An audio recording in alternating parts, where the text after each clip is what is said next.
This is Cricbuzz chatter. Adam Collins and Michael Vaughan at the end of the first day of the third test match. It's a day where the hosts were magnificent. After being 127 for 4, they closed at 3-3-2 for 4. At the end of play with Zach Crawley, 171 not out. Jos Butler there with him on 87 not out. Vaughnie, you once upon a time have made your first ton for England. Tell us how Zach Crawley will feel tonight when his head hits the pillow. Well, he's probably just sat just above us in the hotel. I don't think I remember a first century in Test cricket look so easy. He played with such clarity, calmness, pure cricket strokes. From the first ball where he clipped Shaheen Afridi for 4, you kind of knew he was off and running. I think the 50 just in the second test here a few days ago, that last day, nothing on it, but he got a 50 against this Pakistan attack on this venue. You could see as soon as he arrived today, he had a very clear mind of exactly what he was trying to achieve. And he looks a very difficult batsman to bowl to because he's got the drive down the ground, he's got the clips through mid-wicket, he's got that punch off the back foot through the covers, he's got the pull shot, so he covers the short stuff well. Against the spin, he's active, he's busy, he gets down the wicket, he plays that punch through extra cover off the back foot, and now he's got the hard sweeps and the reverse sweeps. So he's a very, very difficult batsman to keep quiet, and of all the England kind of debutant centuries over the years, I reckon that's the best because he made batting look so easy. Vaughnie, he comes into this side, he's the third youngest Englishman to make a ton, so obviously at age 22 hasn't got that huge body of work at first class level, and there have been comparisons to you in terms of someone coming into the side and looking like they're ready-made for Test cricket without having necessarily dominated at the level below. Do you sort of see with selection that they've made a good call here in backing someone before they're ready almost, rather than sort of waiting for them to bat for several years at county level? Yeah, I've always thought that it's better to get them in young. You look at Alistair Cook, started young, David Gower started young, Ian Botham, I know an all-rounder, but started young, Ben Stokes started young.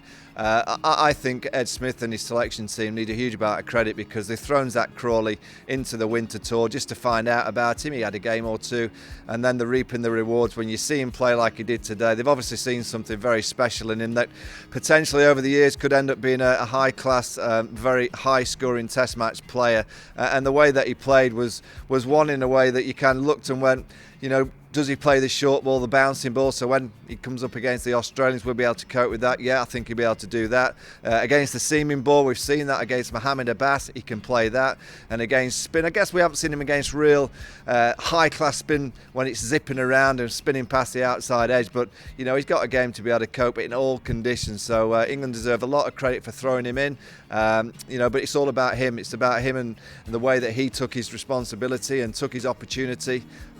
He played with just a clarity and a maturity for a kid who's 22. He played well beyond his years, and that's what the team say about him. All the players in the side, they call him the chairman. He's the chairman of the card school, but they also say that he acts like a 50-year-old because he talks and he knows everything about everything. Well, you could see that he knew everything about batting today, and that's what all that matters. Walking in at 12 for 1, it's been a fairly consistent theme of England's first innings throughout the course of the 6 Test matches in this sort of weird summer, that someone's been walking out at number 3, whether it's Crawley or Root, with not many runs on the board in the first innings. Now, by extension, that means that Rory Burns is the player people are going to start asking questions about, inevitably so, because at some stage Ben Stokes will need to be reintegrated to this England 11, of course not playing at the moment. Pakistan's bowlers did have their opportunities. Yeah, they did, and again, Shaheen Afridi did for Rory Burns. It's just that movement across the crease, and then he's dragging his foot back. So look, it's a decent ball that he got today, but I just worry about that front-footed movement going across and then dragging him back. I just look at that kind of left shoulder coming into play. So technically he's got one or two little concerns, but he's always had those. Rory Burns is made of the right stuff. He's got a good character. We've seen that against Australia last year when he was questioned. He came back with his hands closer in tight, got that 100 at Edgbaston, and then he was tested with the short stuff. He got out a couple of times to the short stuff, then he came back at Old Trafford with a nice score against some high-class short-pitch bowling. So, he'll be concerned, of course, because England don't play again in Test cricket till January, so he'll have a nervous few months. I just wonder, over the course of the next few months, can he work a way of not getting that right foot too far over? Can he just get it in a more neutral position so he can get better access to those straighter balls on and around those off stumps that you pretty much face all the time when you open the batting in Test match cricket? But England have got good options. That Sibley-Crawley partnership, when they opened together, it worked, and obviously today it was going nicely. It worked in the second test here, so England have got a nice headache that Zach Crawley could quite easily move up the order, but at number 3 in this game he's looked perfectly suited for that position. We seldom talk about wicketkeepers unless they've done something wrong, but I just wanted a word for Mohammad Rizwan. That catch he took to the Smiths' Joe Root, a phenomenal piece of bowling from Naseem Shah yet again. That wicket-taking delivery he has up his sleeve is really quite something. But Rizwan has shown that he is absolutely perfect for Test cricket, hasn't he? Yeah, I mean, he's high class behind the stumps. He makes plenty of noise. You expect that from a wicket-keeper. He looks like he's made of the right stuff. All the Pakistan players talk very highly of Rizwan. He's the player that they all go to if they've got any issues. He's obviously calm, very controlled, and he likes the fight. I like any player that looks like he's in for the fight, and Rizwan, particularly in this Pakistan team, just looks like he's the one that'll give out the chirp, but he can take it as well. So he's a fine cricketer. Let's go into the hotspot. Vaughanie in the hot spot for the umpteenth time through the course of the summer is Jos Butler, but for all the right reasons today. And there's a bit of a theme emerging, isn't there? He's been pushed up to number 6 and given more responsibility with the blade, and he keeps delivering. Sure, not posting 3 figures necessarily, although he may go on to do so tomorrow. But when it's tough, as it was at 127 for 4, Jos is actually turning into a very good, very dependable number 6. Yeah, I mean, you look at that innings that he played in Manchester a couple of weeks ago. That was almost like a one-day style innings with a target to aim for. Today he's setting up the game, and he arrived with the momentum going towards Pakistan, and within half an hour he kind of settled everyone's nerves, hit a few nice drives. I just like his tempo at the minute. I like his balance. I think that's the key to his tempo. He's allowing that front foot to open up to get back and access towards those straighter deliveries. He's very controlled on the front foot, and we know that once he gets in, he's running between the wickets. He's very busy, he's active.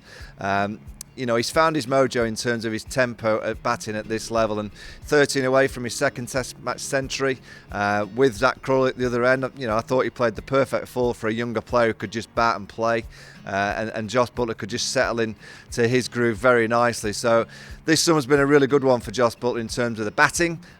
He could just do with a really good week behind the stumps with his keeping, because that really, over the last couple of Test matches, have been the issue for the England wicket-keeper.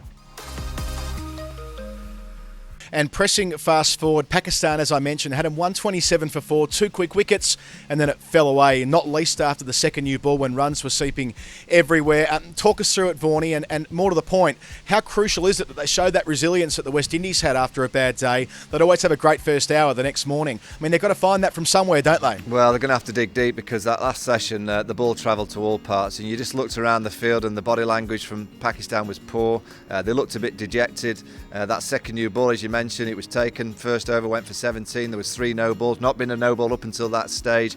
You just felt that session there has lost Pakistan the Test match. Not many teams come back 1-0 down in a series having had such a bad session in the first day of a Test match. The wheels, I'm afraid, started to fall off for Pakistan somehow. I think they're in the room to buzz me. They've got to get the screwdriver and everything out and try and get those wheels back on, and they've got to win the first session very convincingly to get back in the Test match tomorrow. The perfect analogy to finish there, Vaughanie, of course. Follow day 2 on the Cricbuzz live blog all day long. Then it stumps. Adam Collins, Michael Vaughan will be here on Cricbuzz Chatter.